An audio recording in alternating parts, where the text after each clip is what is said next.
కల్వకుంట్ల తర్వాత నువ్వే రేవంత్ అన్న, నువ్వే ఇక ఎంత ఎంత అద్భుతంగా ఇది చేయొచ్చు అంటే, మళ్ళీ వాళ్ళు ఇప్పుడు ప్రతిపక్షంలో ఉండి ఇప్పుడన్నా మారుతుండ్రా లేదా తెలియదు కానీ, వాళ్ళు చేసిందే మేము చేస్తాం, ఇంకెక్కువ చేస్తాం మేము, అద్భుతంగా చేస్తాం మేము, చాలా అద్భుతంగా చేస్తాం, మామూలుగా వేయం మేము. ఇంకా వాళ్ళు దోచుకున్నారు, మేము దోచుకోవాలి.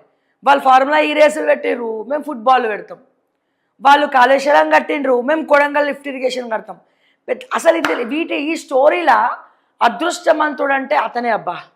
ఎవరతను? Megha Krishna Reddy MEIL company. ఎందుకని?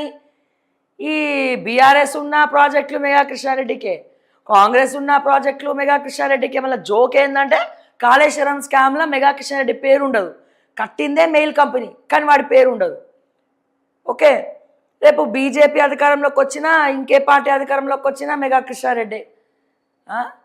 ఇంతకన్నా అదృష్టవంతుడు అని ఉంటాడా అండి? ఇంతకన్నా అదృష్టవంతుడు ఎవరైనా ఉన్నాడా తెలంగాణలో? మెగా కృష్ణారెడ్డి తప్ప. ఏ పార్టీ వచ్చినా మెగా కృష్ణారెడ్డే, మెగా కృష్ణారెడ్డే రెడ్డే. ఆయనను తీసుకొచ్చి బొక్కలేసి వేసే దమ్ములు లేవు వీళ్ళకి. రేవంత్కి అయితే అసలే లేవు. ఆనాటి రోజులు తెస్తాడని ఆనాటి రోజులే తెచ్చిండు మళ్ళా. ఇది పరిస్థితి. ఇక పోతే ఇప్పుడు అందరు